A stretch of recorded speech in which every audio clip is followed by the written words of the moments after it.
Hello, vítejte u dalšího videa. Dneska se podíváme na slovíčka these a those. Okay? Tak, naposled jsme probírali this a that.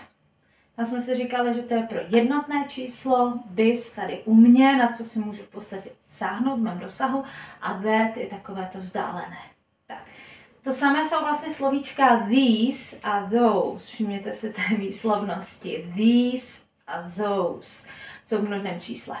Jo? Jinak je to v podstatě úplně to samé. Takže když máme slovíčko these, tak je to zase pro věci, které jsou blízko mě. Takže tyhle ty, prostě kolem mě, ale vícero věcí, dvě a více věcí. Tak tomu použiju slovíčko these. Ale když mám those, tak jsou to tamty, tamhle ty, tam ty. Přeložte si to, jak chcete. Ano, mě teďko v podstatě nejde o úplné české jako překlady, nějaké dokonalosti. Jsou to dva různé jazyky. To nikdy nepůjde přeložit naprosto dokonale. Potřebujeme pochytit tu myšlenku toho. Ano, takže these a those. To je v podstatě jednoduché. Takže já tady mám teďko více věcí. Tady mám třeba forks.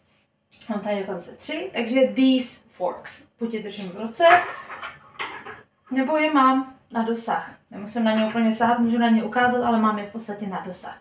A z toho je to these forks, jako tyhle vidličky, tyto vidličky. Ano. Tam ty, na které já nedošáhnu, protože mám krátké ruce, jsou those forks. Ano, takže tam ty vidličky, tamhle ty, tam ty vidličky, ano, takže those forks. Ano. Tak, mám tady apples, takže these apples. Tam mám další 2 jablka, takže those apples, jakože tam ty jablka, tyto jablka, tam ty jablka. These apples, those apples. Vždycky opakujte hned po mně. Ano? Takže máme these forks, those forks. These apples, those apples. Ano? Pak tady mám glasses. Skleničky, takže these glasses. Já tady mám vždycky 2 a tam mám třeba 4. Jo? Takže nemusí to být vždycky stejný počet, ale jde o to, že tyhle jsou v mé blízkosti, takže these glasses a tam ty jsou those glasses. Ano? Takže v podstatě stejný princip jako minule. Zase vemte si nějaké věci, tentokrát jich mějte vícero, abyste viděli ten rozdíl, že když jsme měli this, tak byla jedna věc, ale když máme these, tak jich je tam více. Ano? Když jsme měli that, tak tam byla jenom jedna, takže that. Ale teď jich máme vícero, tak máme those. Ano, takže je důležité, abyste si jako připravili více věcí a zase udělejte si ty spojení.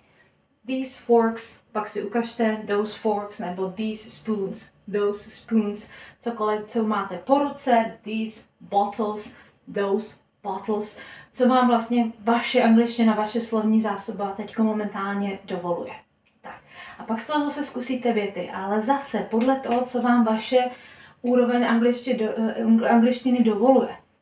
Neskoušejte teď nějaké divokosti, soustředíte se na rozdíl mezi slovíčky these a those. Pokud neznáte nějakou gramatiku, nevadí, doučíte se ji později. Ano, teď potřebujete získat znalost těchto slovíček. Takže these forks jsou čistý.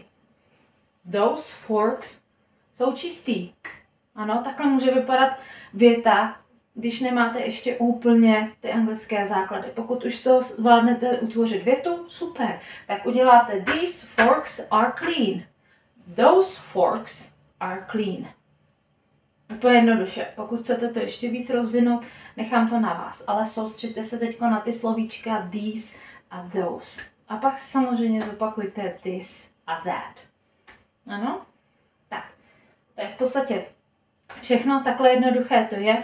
Vyzkoušejte se to a já se na vás budu těšit příště. Bye!